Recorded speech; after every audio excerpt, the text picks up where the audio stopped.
Shafi Parambil MP ഇപ്പോൾ നമ്മോടൊപ്പം ചേരുന്നുണ്ട്. ശ്രീ ഷാഫി പറമ്പിൽ, എത്ര മനോഹരമായ, ഏത് വാക്കുകളാൽ വർണ്ണിക്കേണ്ട ഒരു പ്രകടനമാണ്. താങ്കൾ മത്സരം മുഴുവൻ കണ്ടിരുന്നോ ഇന്ന്?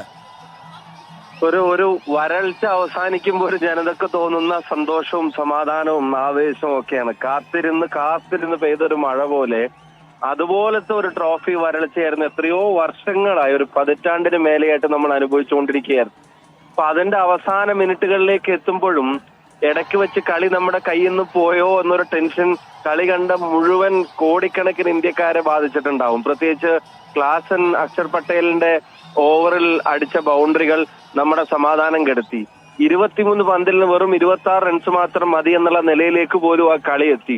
ഒരു T20 മത്സരത്തിൽ 23 ബോൾ 26, അതും 6 വിക്കറ്റ് കയ്യിലിരിക്കുമ്പോൾ അല്ലെങ്കിൽ 5 വിക്കറ്റ് കയ്യിലിരിക്കുമ്പോൾ എളുപ്പത്തിൽ സാധ്യമാവുന്ന ഒന്നാണ്.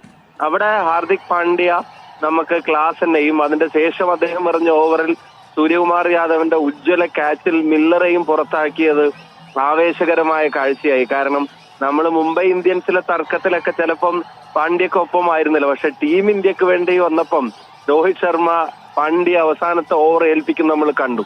അതിലെടുത്തു പറയേണ്ട പ്രധാനപ്പെട്ട 2 കാര്യങ്ങൾ കൂടെ ഞാൻ ചേർക്കാൻ ആഗ്രഹിക്കുക. ഒന്ന്, വലിയ മാച്ചുകൾ നമ്മുടെ ഒരേ ഒരു രാജാവ് കിങ് കോഹ്ലിയുടെ ഇന്നിങ്സ് പേസ് അനുസരിച്ചും ഒരു അറ്റത്ത് ടീമിന് നങ്കുരമിട്ട് 40 ചില്ലറ ബോൾ എടുത്തിട്ട് 50 എത്തി. പിന്നെ അവസാനം അതിൽ ലാസ്റ്റ് 11 ബോളിൽ 26 റൺസോളം അടിച്ച് ടീമിന്റെ സ്കോർ ഉയർത്തിയത്. ആ സമയത്ത് അദ്ദേഹം നിൽക്കേണ്ടത് ഒരു അനിവാര്യത തന്നെയായിരുന്നു. രണ്ടാമത്തെ കാര്യം, ജസ്പ്രീത് ബുംറ എന്ന ഗോട്ടിനെ ഇന്ത്യൻ ക്രിക്കറ്റിന് ഒരു കാലത്തും മറക്കാൻ കഴിയില്ല. നമ്മൾ ബാറ്റേഴ്സിനെയാണ് എല്ലാ കാലത്തും ആഘോഷിക്കാറുള്ളത്, കൊണ്ടു നടക്കാറുള്ളത്. പക്ഷെ ഇത്ര കൺസിസ്റ്റന്റ് ആയി എല്ലാ ഫോർമാറ്റിലും ഈ രാജ്യത്തിനും ടീമിനും വേണ്ടി ഇങ്ങനെ പെർഫോം ചെയ്യുന്ന ഒരാളെ തന്നെ അല്ലാണ്ട് മറ്റാരെയാണ് നമ്മൾ ഗോട്ട് എന്ന് വിളിക്കുന്നത്? Real GOAT with the ball. Ravi Shastri കമന്ററിയിൽ പറഞ്ഞൊരു കാര്യം നിങ്ങളും കേട്ട് കാണും. ക്രിക്കറ്റ് ബോൾ എന്ത് ചെയ്യണമെന്ന് അയാൾ പറയുന്നു, ബോൾ അയാളെ അനുസരിക്കുന്നു എന്നുള്ളതാണ്. രോഹിത് ശർമ്മയുടെ ക്യാപ്റ്റൻസിയിൽ 3 ഓവർ ബാക്കി നിൽക്കുമ്പോൾ ബുംറയുടെ മുമ്പിലുള്ളത് ആകെ ഒരു ഓവറാണ്. പക്ഷെ അപ്പോൾ തന്നെ ബുംറയെ അതിലേക്ക് വിളിച്ച് ആ ഓവറിൽ കൊണ്ടുവന്ന ഒരു ബ്രേക്ക് ത്രൂ നമുക്ക് നൽകി സമ്മർദ്ദം തിരിച്ച് സൗത്ത് ആഫ്രിക്കയുടെ മേലെ കൊണ്ടുവെക്കുന്നതിൽ തീർച്ചയായിട്ടും അയാളുടെ ക്യാപ്റ്റൻസിയും ബുംറയുടെ രോഹിത് ശർമ്മയുടെ ക്യാപ്റ്റൻസിയും ബുംറയുടെ ഒരു ഓവറും വഹിച്ച പങ്ക്. അതുപോലെ സൂര്യകുമാർ യാദവിന്റെ ക്യാച്ചിന്റെ പ്രസൻസ് ഓഫ് മൈൻഡ്, അതാ ക്യാച്ചിന്റെ ഭംഗി മാത്രമല്ല, അതിപ്പോ ഏതെങ്കിലും ഒരു ഇന്നിങ്സിലെ ഏതെങ്കിലും ഒരു ഓവറിൽ ഏതെങ്കിലും മറ്റു ബാറ്ററുടെ എടുക്കുന്ന ഒരു ക്യാച്ച് പോലെയല്ല. ഈ ഫൈനലിൽ അവസാനത്തെ ഓവറിൽ ആ ജയിക്കാൻ 16 വേണ്ടെടുത്ത് ഫസ്റ്റ് ബോൾ തന്നെ ബൗണ്ടറി കടന്നേക്കാവുന്ന ഒരു അവസരത്തിൽ അദ്ദേഹം ചാടി ബോൾ കയ്യിൽ ഒതുക്കി ലാൻഡ് ചെയ്താൽ അത് ബൗണ്ടറിയിലാണെന്ന് അറിഞ്ഞ് ബോൾ ഇപ്പുറത്തേക്ക് എറിഞ്ഞ് അവിടെ ലാൻഡ് ചെയ്ത് ഇപ്പുറത്തേക്ക് ചാടി ബോൾ തലച്ചെത്തുന്നതിന് മുമ്പ് അത് ക്യാച്ച് ചെയ്തിട്ടുള്ളിലേക്ക് വന്ന ഒരു പെർഫെക്റ്റ് ക്ലീൻ ക്യാച്ച്. അതിന്റെ ഒരു പ്രസൻസ് ഓഫ് മൈൻഡും രാഹുൽ ദ്രാവിഡ് എന്ന കോച്ച് സത്യം പറഞ്ഞാൽ ഇത് അറിയിക്കുന്നു എന്നുള്ളതാണ്. നമുക്കതിനകത്ത് ഒരു പ്രയാസമുള്ളത് സഞ്ജു സാംസൺ ഒരു അവസരം കൊടുക്കായിരുന്നു. പക്ഷെ ഇപ്പോ അതൊന്നും പറയേണ്ട, ഒരു കുറ്റപ്പെടുത്തേണ്ട സമയമല്ല.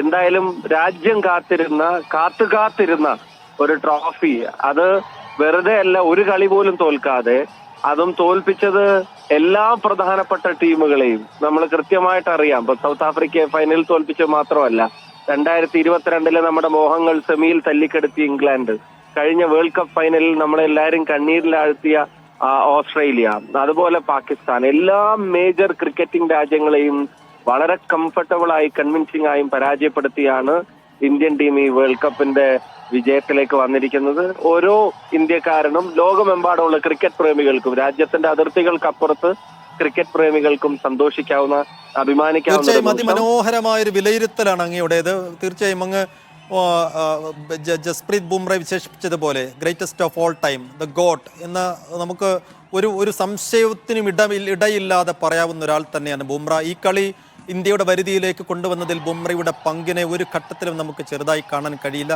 ഇതിനൊപ്പം വലിയ സന്തോഷത്തിൽ നിൽക്കവേ നമുക്ക് നിരാശയുണ്ടാക്കുന്ന, ദുഃഖമുണ്ടാക്കുന്ന ഒരു വാർത്ത, ഈ T20 ക്രിക്കറ്റിൻ്റെ അന്താരാഷ്ട്ര T20 ക്രിക്കറ്റിൽ നിന്നും വിരാട് കോഹ്ലി പടിയിറങ്ങുന്നു എന്നുള്ളതാണ്. അപ്പോൾ വിരാട് കോഹ്ലിക്ക് മാത്രം നമ്മൾ എങ്ങനെ സംസാരിക്കേണ്ടതുണ്ട് ഈ നിമിഷം? വിരാട് കോഹ്ലിക്ക് ഈ ടീം മുഴുവനായി നൽകിയ ഒരു യാത്രയപ്പിന്, ഒരുപക്ഷെ ആ യാത്രയപ്പിൻ്റെ നിമിഷങ്ങളിൽ അദ്ദേഹം തന്നെ നടത്തിയ ഒരു വലിയ ഇന്നിങ്സിനെ, അദ്ദേഹത്തിൻ്റെ തന്നെ ഒരു വലിയ തിരിച്ചുവരവിന്, ഒരു സ്വപ്ന സമാനമായ പടിയിറക്കത്തെ എങ്ങനെ താങ്കൾ വിശേഷിപ്പിക്കുന്നു? 2011 ക്രിക്കറ്റ് ലോകത്ത് പടിയിറങ്ങുമ്പോൾ സച്ചിൻ തെണ്ടുൽക്കർക്ക് നമ്മൾ കൊടുത്ത ഒരു യാത്രയപ്പ്, നമ്മുടെ ക്രിക്കറ്റ് ടീം കൊടുത്ത ഒരു യാത്രയപ്പുണ്ട്.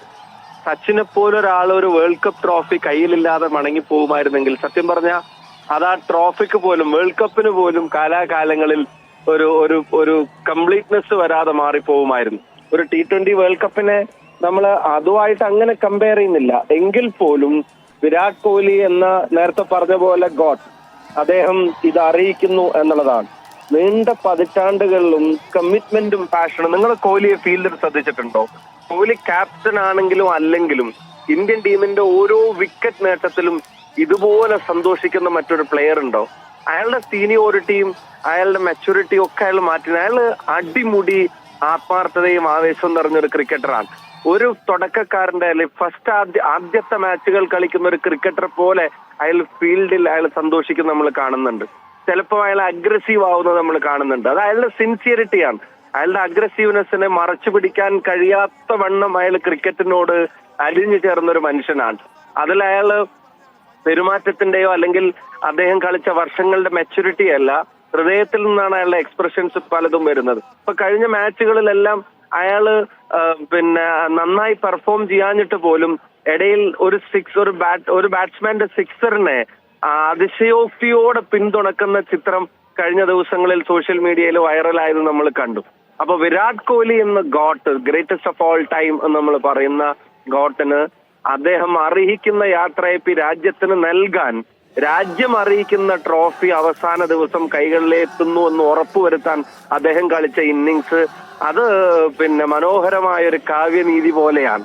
അത് രണ്ടും കൂടെ ചേരുന്നത്, രാജ്യത്തിന് കോഹ്ലിയും കോഹ്ലിക്ക് രാജ്യവും അങ്ങോട്ടും ഇങ്ങോട്ടും പരസ്പര പൂരകങ്ങളായി നൽകിയ മനോഹരമായ സമ്മാനങ്ങളായി ഇന്നത്തെ ദിവസത്തെ നേട്ടത്തെ നമുക്ക് കാണാൻ കഴിയും. തീർച്ചയായും അങ്ങ് സൂചിപ്പിച്ചത് ഏറ്റവും പ്രധാനപ്പെട്ട കാര്യമാണ്. ക്രിക്കറ്റിലെ ഏറ്റവും വലിയ കാവ്യനീതി തന്നെയാണ് വിരാട് കോഹ്ലിക്ക് ഈ പടിയിറക്കത്തിൻ്റെ സമയത്ത് ഒരു ലോക കിരീടം ലഭിച്ചിരിക്കുന്നു എന്നുള്ളത്. വളരെയധികം നന്ദി ശ്രീ ഷാഫി പറമ്പിൽ. ഏറ്റവും പ്രധാനപ്പെട്ട കാര്യം, അങ്ങ് ഈ രാഷ്ട്രീയ തിരക്കുകൾക്കിടയിലും ക്രിക്കറ്റിനെ ഇത്ര ഡീപ്പായി ഫോളോ ചെയ്യുന്നുണ്ട്, വിലയിരുത്താൻ കഴിയുന്നുണ്ടെന്നുള്ളത് ഏറ്റവും വലിയ അതിശയകരമായ കാര്യം തന്നെ. ഒരിക്കൽ കൂടി നന്ദി ശ്രീ ഷാഫി പറമ്പിൽ.